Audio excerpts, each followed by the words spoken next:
fotonya dan videonya terlebih dahulu.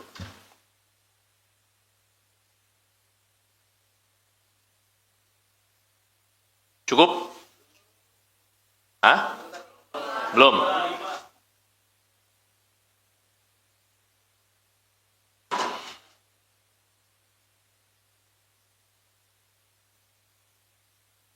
Udah ya? Oke.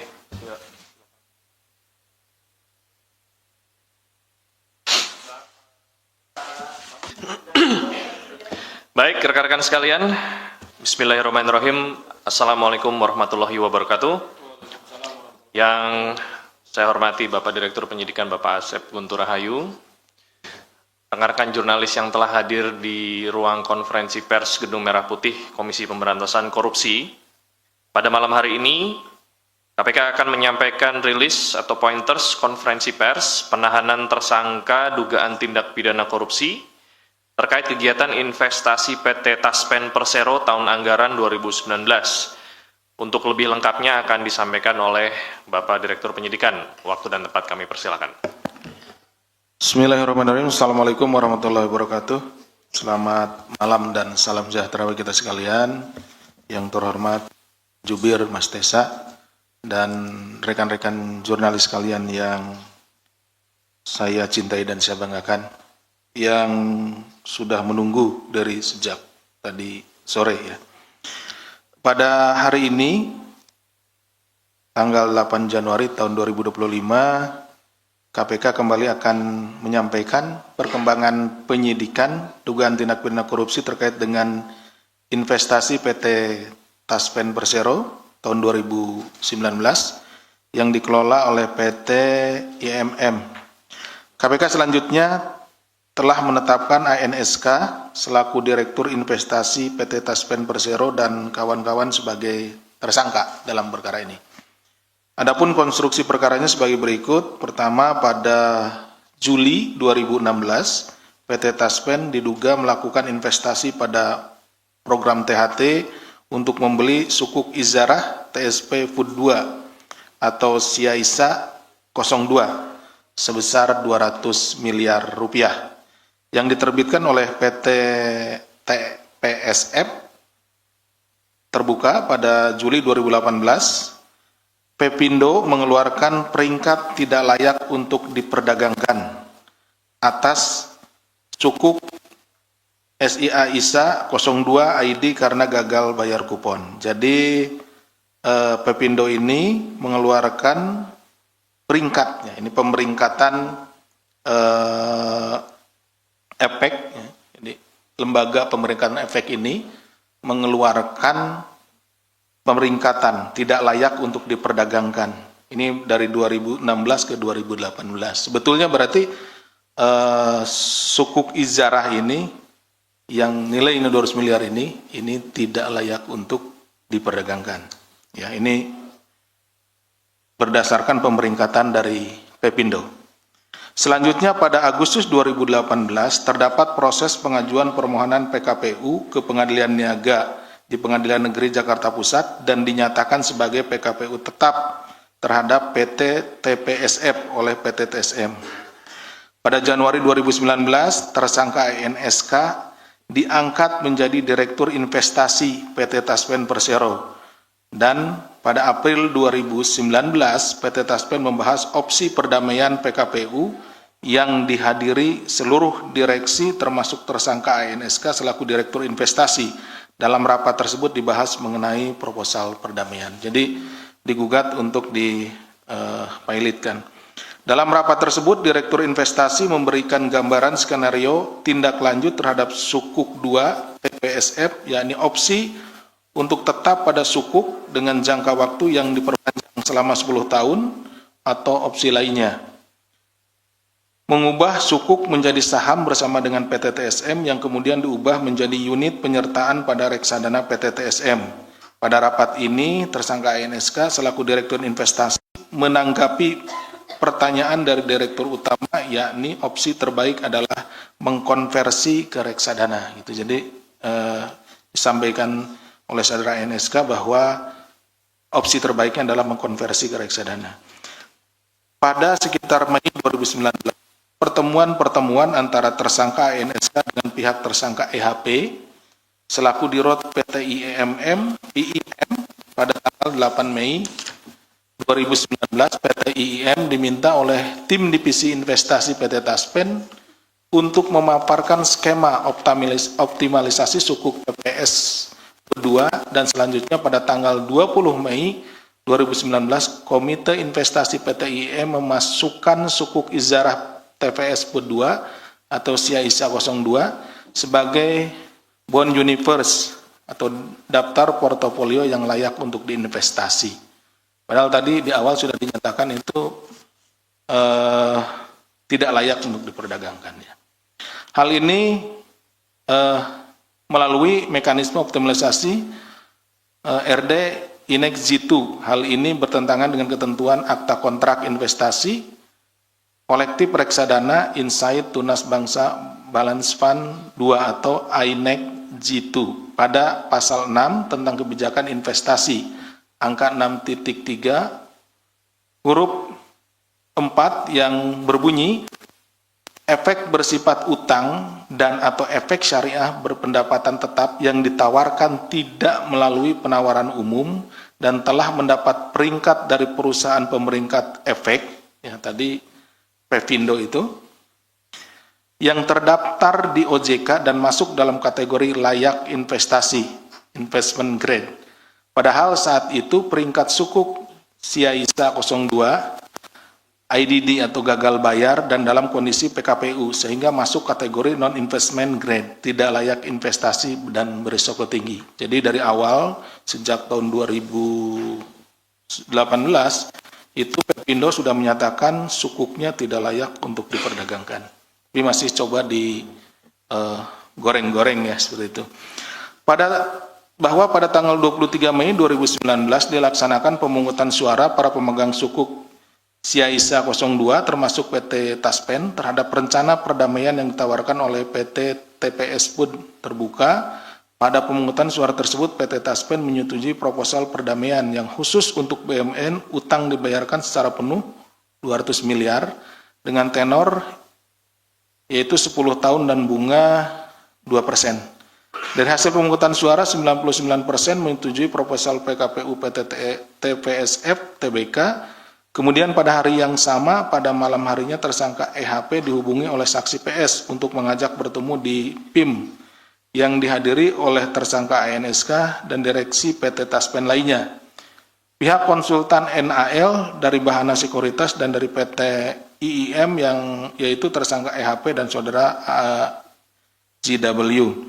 Dalam pertemuan tersebut intinya membahas kondisi sukuk SIAISA 02 dan PT Taspen meminta PT IIM untuk mengajukan konsep optimalisasi sukuk izarah TPS PUD 2 dan segera memaparkan ke rapat direktur Taspen.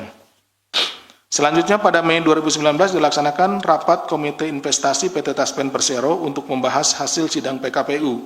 Dalam rapat tersebut dibahas bahwa PT TPSF tidak pilot karena kreditur setuju dengan proposal perdamaian. Tadi kan di awalnya pilot PKPU, nah tapi di dalam rapat dinyatakan tidak pilot karena kan diterima. Pada rapat tersebut PT IIM memaparkan skema optimalisasi sukuk TPS Pud melalui kemudian PT IIM diminta untuk segera mengirimkan proposal skema optimalisasi sukuk SIAISA. Selanjutnya pada hari yang sama PT IIM mengirimkan proposal penawaran optimalisasi reksadana INEX Jitu bahwa perbuatan tersangka memilih manajer investasi untuk mengelola kegiatan investasi PT Taspen sebelum adanya penawaran melanggar prinsip-prinsip Good Corporate Governance atau GCG dalam peraturan Menteri Badan Usaha Milik Negara nomor 01 MBU tahun 2011. Pada tanggal 28 Mei 2019, tersangka ANSK mengarahkan konsultan hukum agar memberikan penjelasan bahwa ada risiko pilot PT TPSP dalam rapat direksi yang dilaksanakan pada tanggal 29 Mei 2019. Selanjutnya pada tanggal 29 Mei 2019 dilaksanakan rapat Komite Investasi, di mana keputusan rapatnya adalah optimalisasi aset investasi melalui reksadana dan memilih PT IIM karena satu-satunya manajer investasi yang memiliki cangkang yang siap. Keputusan rapat tersebut adalah memutuskan untuk menyetujui rekomendasi Komite Investasi yang sudah memperhitungkan hasil advisory, bahana sekuritas dan firma hukum tumbuhan dan partners untuk melakukan optimalisasi obligasi sukuk ijazah TPS PUD melalui investasi pada instrumen reksadana campuran Insight Tunas Bangsa Balance Fund 2 sebesar 1 triliun yang akan dilakukan pada tanggal 31 Mei 2019. Jadi untuk menutupi tadi, di awal penempatan dana sebesar 200 miliar di sukuk Izarah TPSP 2016 yang kemudian dinyatakan oleh Pevindo, peringkatnya tidak layak untuk diperdagangkan, kemudian mereka atau ANSK ini caranya dengan optimalisasi aset investasi melalui reksadana dengan menggelontorkan 1 triliun ya. Pada Mei 2019 PT Taspen subscribe unit penyertaan reksadana INEX G2 sebesar 1 triliun dengan harga per unit penyertaan 1.003,32 rupiah dan jumlah unit penyertaannya 996.694.959,51. Bahwa penempatan investasi sebesar 1 triliun tersebut tidak seharusnya dilakukan. Karena berdasarkan ketentuan kebijakan investasi PT Taspen yang diatur dalam Peraturan Direksi Nomor 19 DIR 2019 untuk penanganan sukuk dalam perhatian khusus adalah hold and average down. Jadi menahan untuk tidak memperjualbelikan. Jadi ditahan dulu sukuknya, nanti kalau harganya naik baru dilepas gitu. Jadi tidak dengan optimalisasi. Jadi tidak disuntikan dana lagi gitu. Jadi tunggu saja gitu harganya seperti itu. Kemudian bahwa di hari yang sama PT Taspen Persero melakukan penjualan Syaisa 02 di harga VAR ditambah dengan bunga akrual melalui PTSS dengan total transaksi 228.778.550.556 rupiah. Selanjutnya PTSS menjual Syaisa 2 ke 5 reksadana lain yang dikelola oleh PT IIM dengan harga 100,02%. Selanjutnya pada hari yang sama, Syaisa 2 juga dijual ke PTPS. Ini masih dalam pengelolaan IIM dengan harga 100,04%.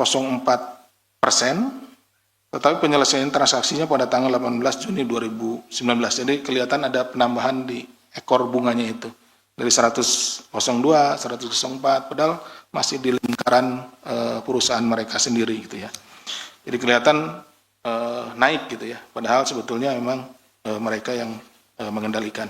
Pada Juni 2019 PT IIM menginstruksikan PT VS untuk membeli Syaisa 02 dari PT Pasifik Sekuritas dengan harga 100,08%. Tadi terakhir itu kan 100,04 naik lagi. Kemudian menjual ke reksadana INEX G2 dengan harga 67%. Dengan tanggal settlement 18 Juni 2019 dengan total transaksi 142.733.555.556 rupiah. Atas transaksi tersebut PT VS mengalami kerugian sebesar 87 miliar. Kemudian untuk mengganti kerugian tersebut PT IIM menginstruksikan kepada PT VS untuk melakukan transaksi seolah-olah ada jual beli saham yang dilakukan antara RD INEX G2 dengan PT VS dengan jumlah pembayaran netting sebesar 87. Jadi kembali dikembalikan 87 miliar itu ke PT VS dari reksadana INEX G2-nya yang punya Telkom. Yang punya Taspen Telkom. Tentang waktu 21 Agustus 2019 sampai dengan 4 November 2019, Syaisa 02 di cut loss dan dibeli kembali oleh reksadana lain yang dikelola PT IIM dengan harga 3-5% melalui anggota bursa PT VS dan PT BS akibat transaksi pemindahan sukuk Syaisa 02 dari hasil dari monitoring dan evaluasi reksadana INEX G2 kinerja reksadana INEC Jitu pada tanggal 31 Oktober 2019 telah mencapai titik terendah karena reksadana telah merealisasikan obligasi sukuk Ciaisa dengan nominal 200 miliar dengan harga penjualan sekitar 3-5%, sehingga secara nominal telah merealisasikan kerugian sebesar 191,64 miliar, ditambah dengan kerugian bunga sebesar 28,78 miliar. Bahwa atas penempatan dana atau investasi sebesar 1 triliun pada reksadana INEC Jitu yang dikelola oleh PT IIM yang melawan hukum tersebut semestinya tidak boleh dikeluarkan. Terdapat beberapa pihak yang mendapat keuntungan, antara lain PT IIM sekurang-kurangnya sebesar 78 miliar rupiah, PT VSI sekurang-kurangnya 2,2 miliar rupiah, PT PS sekurang-kurangnya 102 juta, dan PT SM sekurang-kurangnya 44 juta. Pihak lain yang terafiliasi dengan tersangka NSK dan tersangka EHP. Bahwa atas rangkaian perbuatan melawan hukum yang dilakukan oleh tersangka NSK bersama-sama dengan tersangka EHV tersebut diduga telah merugikan keuangan negara atas penempatan dana investasi PT Taspen sebesar 1 triliun pada RD INEC Jitu yang dikelola oleh PT IMS tidak-tidaknya sebesar 200 miliar rupiah. KPK selanjutnya melakukan penahanan kepada tersangka NSK dan untuk 20 hari pertama terhitung sejak 8 Januari sampai dengan 27 Januari 2025. Penahanan dilakukan di Rutan Cabang Gedung KPK Merah Putih. Demikian yang bisa kami sampaikan. Terima kasih. Assalamualaikum warahmatullahi wabarakatuh. Kami kembalikan kepada Pak Jubir. Terima kasih, Bapak Direktur. Silakan rekan-rekan.